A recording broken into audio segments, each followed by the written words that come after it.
다음의 문제를 통해 학습한 내용을 확인해 보세요.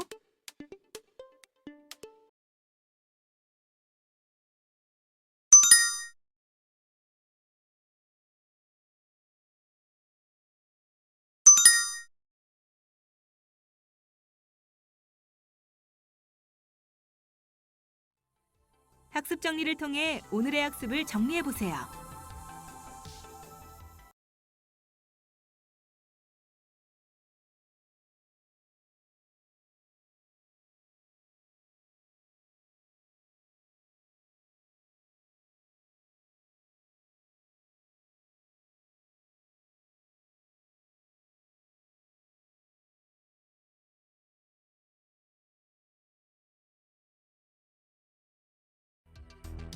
이번 시간의 학습을 모두 마치셨습니다.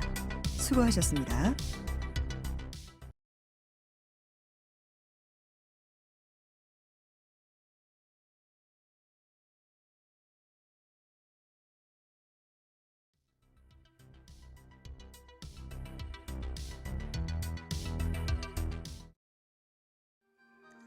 이번 시간의 학습 내용과 학습 목표를 확인해 보세요.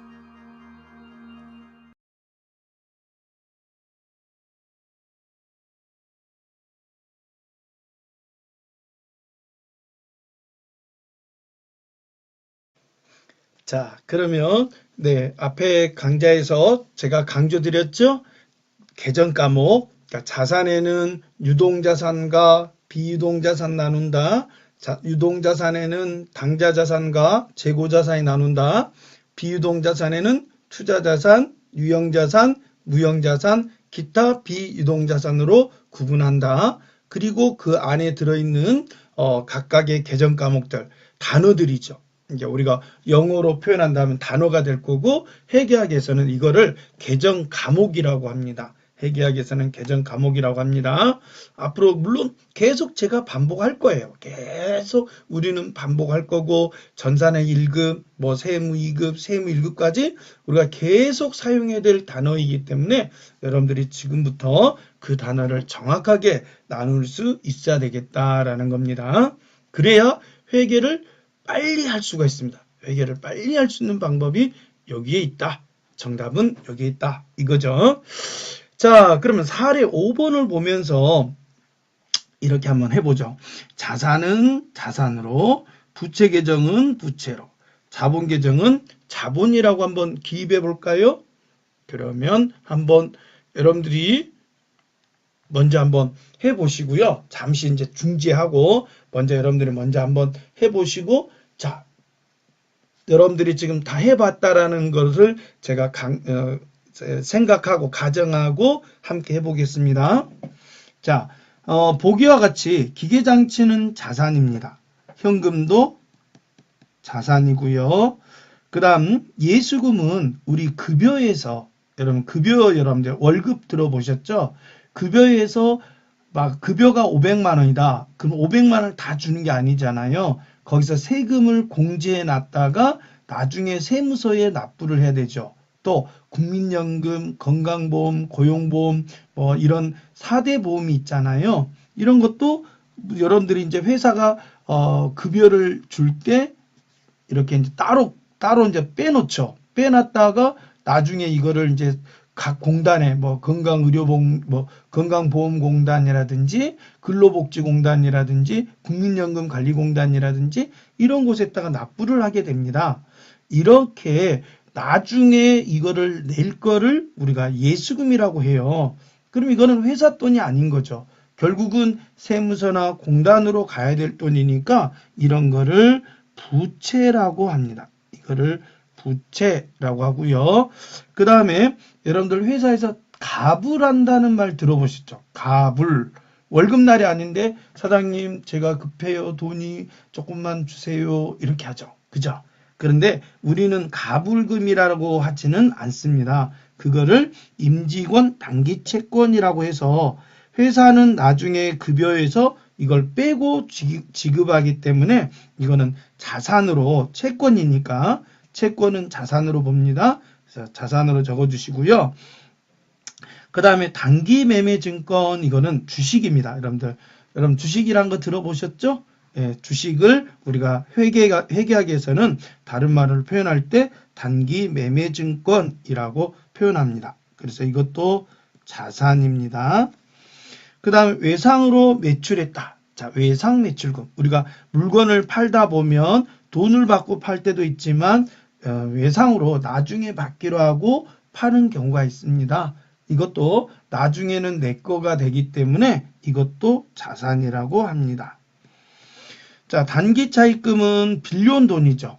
다른 사람에게 돈을 나중에 갚아줄게 하고 돈을 빌려온 거니까 남의 돈입니다. 그래서 이거는 부채로 적고요. 그 다음에 이제 계약금을 우리가 주는 걸 선급금이라고 그래요.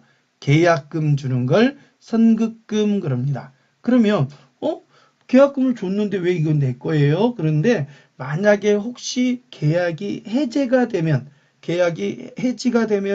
다시 돌려받게 돼 있잖아요. 계약금은. 그러면 내게 맞는 거 맞죠? 그래서 선급금은 자산이고요. 건물은 잘 아시겠죠? 이것도 자산.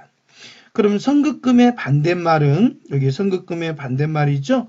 네, 계약금을 주는 사람은 자산이겠지만 계약금을 받는 사람은 이거를 부채라고 합니다. 부채. 자, 당좌 예금. 예금은 은행에 내 돈을 예치를 하는 거니까 자산이 되겠죠. 자본금은 자본이 되는 거고 차량운반구는 자동차. 여러분들 자동차는 내 거죠? 자산입니다. 지급업은 여러분들이 나중에 갚아주기 위해서 잠시 이제 증서를 이용해서 여러분들이 갚아야 될 돈을 지급업으로 합니다. 그래서 이거를 부채라고 합니다. 그 다음에 비품은 자산. 네, 상품도 자산이라고 표현합니다. 자, 받으럼 자산. 자, 미지급금. 자, 미지급금은 아직 지급하지 않은 돈이니까 남의 돈이 되겠죠? 그래서 이거는 부채. 토지는 자산. 소모품도 자산. 미수금도 자산. 외상매입금. 자, 외상매출금의 반대말이거든요. 여기 있죠, 여러분들. 외상매출금의 반대말이니까 이거는 부채. 자, 단기대여금은 아까 우리 단기차입금 있었나요? 여기 단기차입금의 반대말이니까 자산. 빌려준 사람이죠. 우리가 돈을 빌려준 사람이 있고 돈을 빌리는 사람이 있지 않겠어요? 그래서 돈을 빌려준 사람은 단기대여금이라고 해서 자산으로 보고 돈을 빌려온 사람은 갚아야 되기 때문에 빚이니까 부채라고 한답니다. 자, 그 다음 미지급 비용은 부채. 아직 안 줬으니까요. 자, 예금은 자산. 제품도 자산. 미수수익. 수익인데 아직 받지 않은 수익인데요. 언젠가는 받아야 되겠죠? 그래서 이것도 자산. 선급비용도 자산. 반대말은 선수수익인데 이거는 부채. 그 다음 유동성 장기부채. 여기서 유동성 장기 부채가 붙었죠? 그래서 부채. 그 다음 퇴직급여 충당 부채 붙였죠? 그래서 부채. 이렇게 했습니다. 그래서 여러분들이 먼저 얘가 자산인지 부채인지 자본인지 물론 계정 과목도 알아야 되겠지만 단어도 알아야 되겠지만 그 단어를 이용해서 표에 어디에 적어야 될 건지를 우리가 결정을 해야 돼요. 그러니까 자산으로 적을 건지 부채로 적을 건지 자본으로 적을 건지가 명확하게 나와야지 정확한 또 표가 나올 수밖에 없거든요. 그래서 이런 훈련을 많이 하셔야 돼요.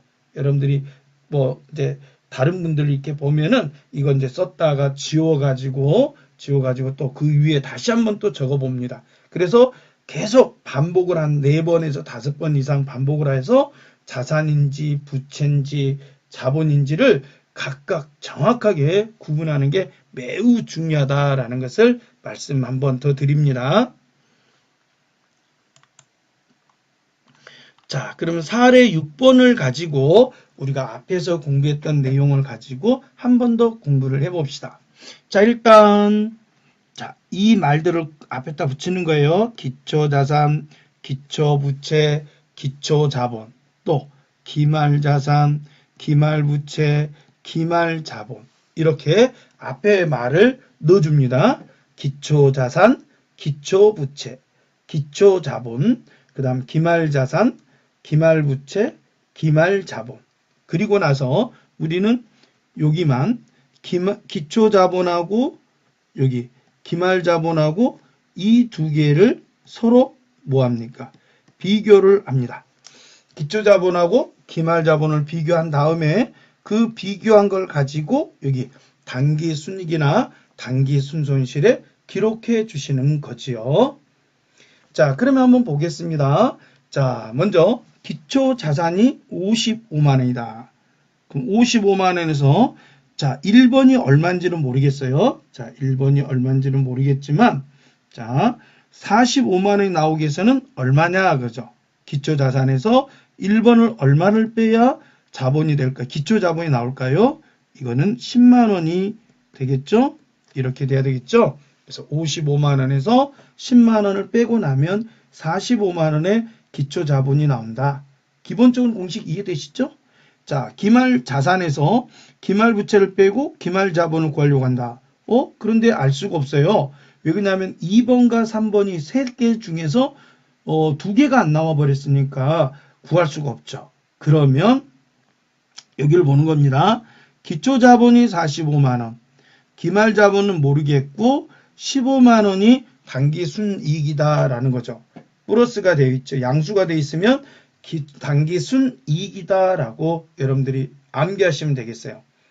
그러면 기초때 자본보다 뭐가 크다는 얘기죠? 기말자본이 크면 단기순이익이 나온다 그랬어요. 기초자본보다 기말자본이 크면 단기순이익이 나온다 그랬으니까 여기가 얼마가 돼야 되겠어요? 60만 원이 들어가야 되겠죠? 60만 원 이렇게 돼야 되겠죠? 그렇다면 기말자산에서 기말부채 2번을 알려면 60만 원을 빼보면 되겠죠? 여기가 25만 원이 들어가야 60만 원이 나오겠죠? 자, 그럼 두 번째 4번과 5번을 6번을 넣어보는데요. 지금 4번과 5번은 지금 모르겠어요. 근데 6번은 알 수 있겠죠? 기말부채가 23만 원, 기말자본이 77만 원이니까 둘 더하면 100만 원이 답이 되겠죠? 이렇게. 자, 그러면 이제 5번은 어떻게 구할까요? 5번은 이렇게 보니까 7만 원이 단기순이익이 났어요.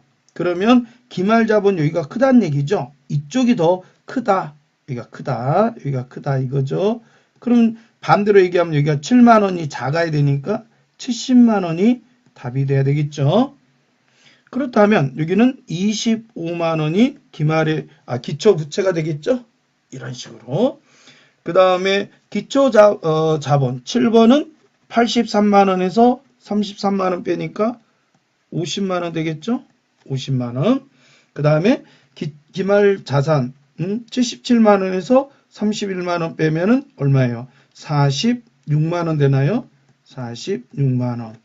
그러면 이걸 이제 보시죠. 기초 자본은 50만 원인데 기말 자본이 46만 원이므로 자금으로 이거는 마이너스가 돼야 되겠죠? 4만 원이 마이너스가 나오구나 라는 걸 알 수가 있습니다. 자, 그러면 이번에는 이제 지금까지는 재무상태표에 대해서 우리가 공부를 했다면 지금부터는 손익계산서를 공부를 해보겠습니다. 자, 지금 아래에 나와 있는 먼저 서식을 좀 보시자면 이렇게 T자가 나와 있습니다. 이거를 이렇게 그려본다면, 이렇게 나눠본다면 왼쪽에 차변이죠. 그리고 오른쪽을 대변이라고 하는데요. 자, 그래서 차변과 대변에 비용과 수익을 적게 됩니다. 그러면 이거는 여러분들이 사업을 하면서 쓴 돈이다라고 생각하시면 되겠고요. 수익은 번 돈이다라고 생각하시면 돼요. 그래서 번 돈과 쓴 돈을 일단 여러분들이 비교를 해보는 거죠. 그러면 자, 여기에 적어놨는데 기간을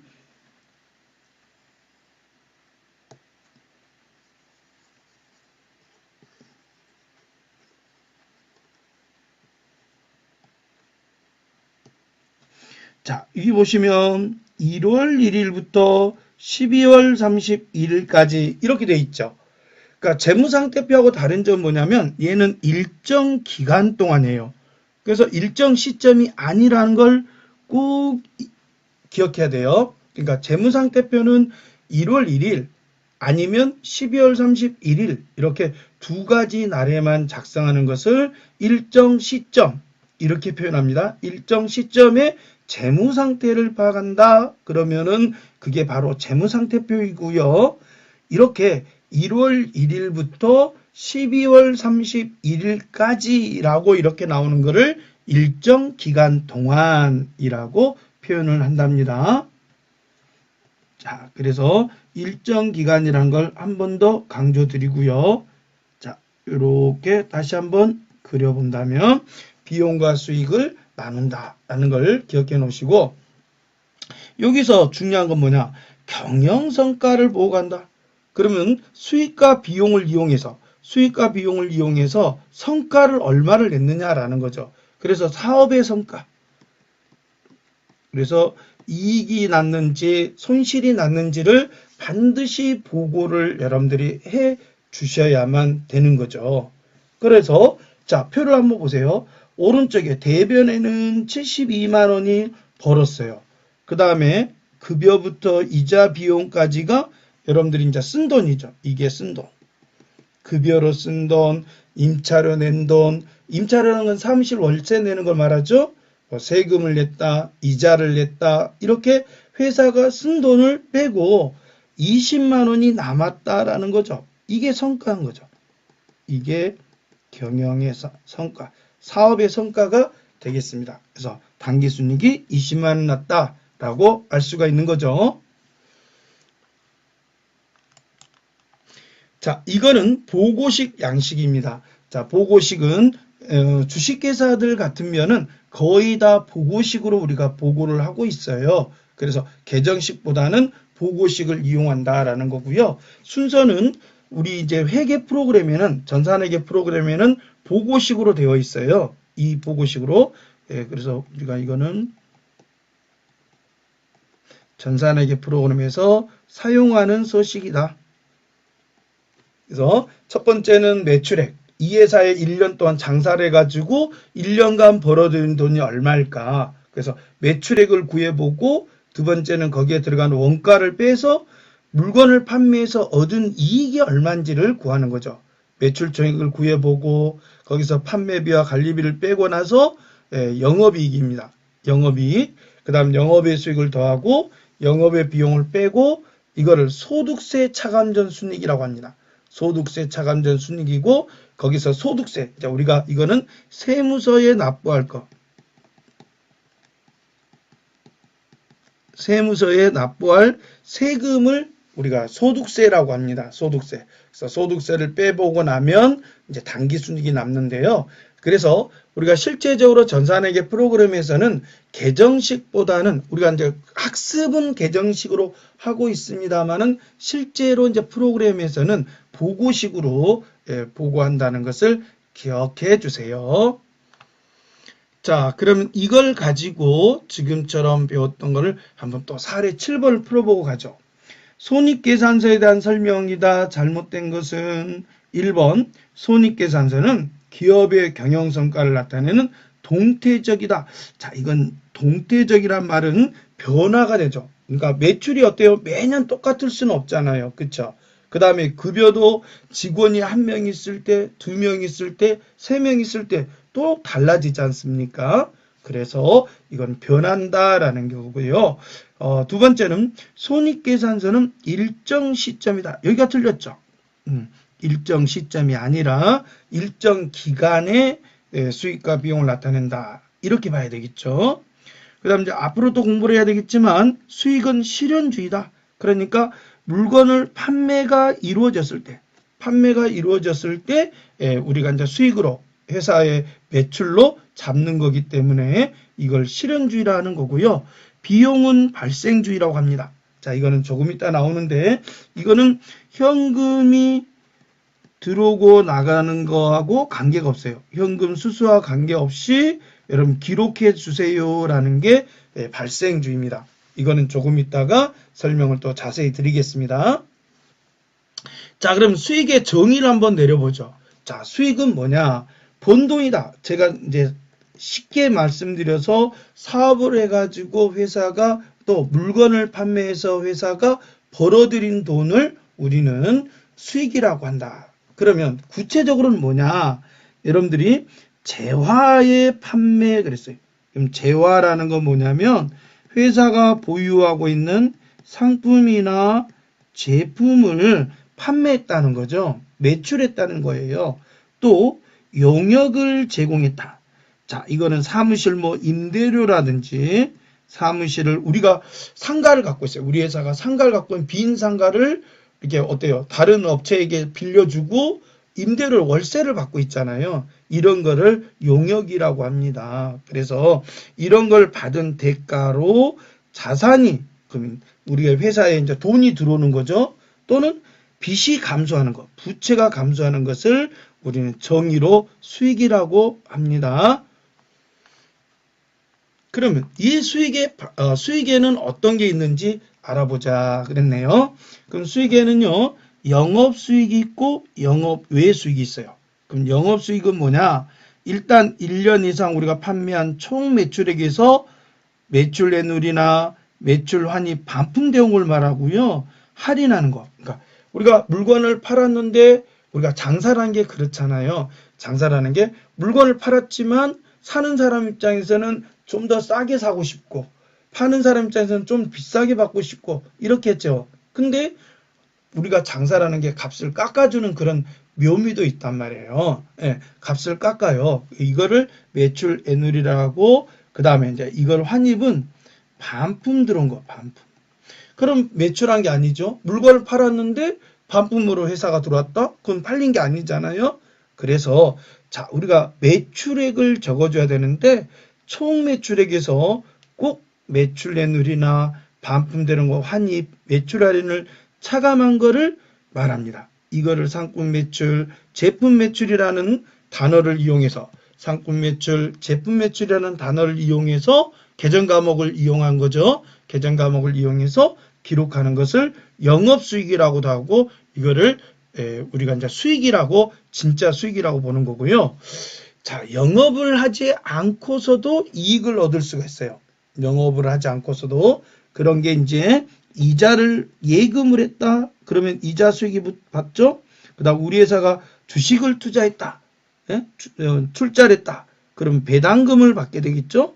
배당금 수익, 임대료, 유형자산 처분이익, 단기매매증권 평가이익, 단기매매증권 처분이익, 자비이익, 채무면제이익, 자산수중이익 이런 것들이 나오는데 이거를 우리는 영업 외 수익이다라고 하는 겁니다.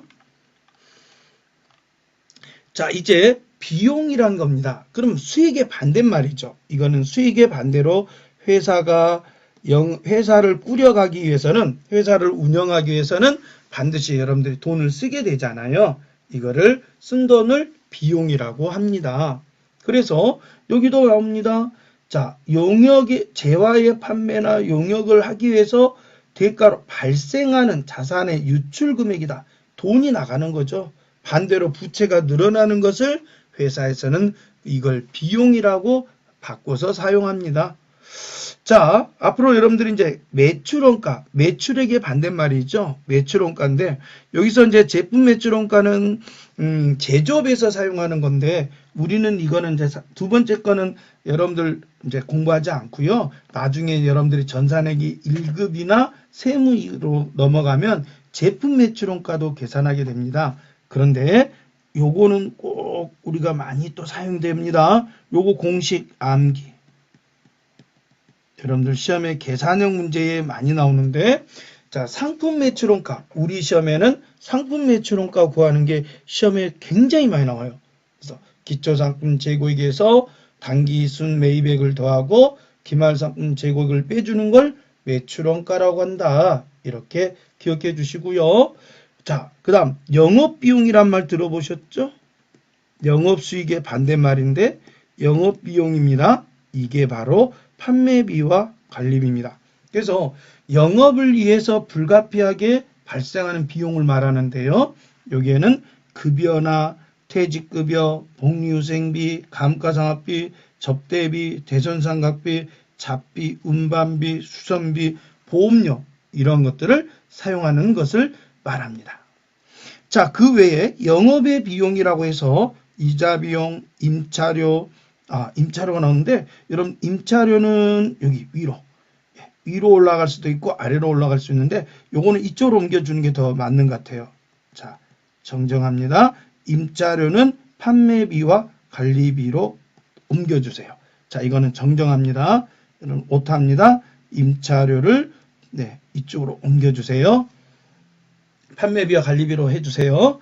자, 그 외에 유형자산 처분 손실, 단기매매증권 평가 손실, 단기매매증권 처분 손실, 잡손실, 애완차손, 애완산 손실 이런 거를 영업의 비용이라 하는 거고요.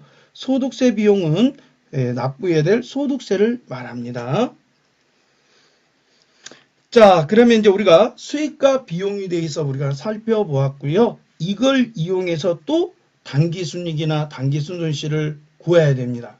즉, 여러분들이 재무상태표를 만들 거고 손익계산서를 만듭니다.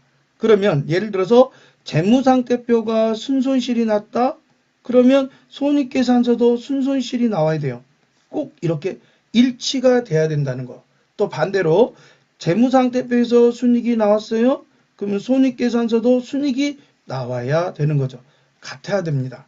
이거를 나중에 여러분들이 이제 혼합해서 재산법, 그러니까 재무상태표하고 손익계산서를 혼합해서 하는 것이 나오는데 그 전에 이걸 알고 계셔야 돼요. 총수익에서 총비용을 빼면 당기순이익이다. 총비용에서 총수익을 빼주면 당기순손실이다. 이게 나오는데 매우 중요하다. 이것도 암기, 시험 출제에 많이 나옵니다. 참고해 놓으시기 바랍니다. 자, 그럼 여기까지 이번 시간은 똑같이 공부해 보셨고요. 또 요점 정리하는 거 여러분 잊지 마시고 잠깐 정리하신 다음에 또 다음 수업에서 뵙도록 하겠습니다. 쉬었다 하겠습니다. 다음의 문제를 통해 학습한 내용을 확인해 보세요.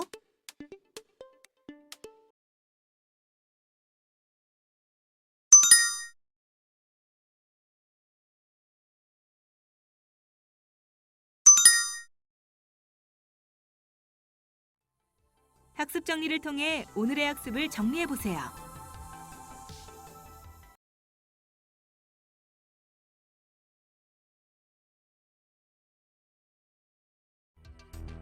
이번 시간의 학습을 모두 마치셨습니다. 수고하셨습니다.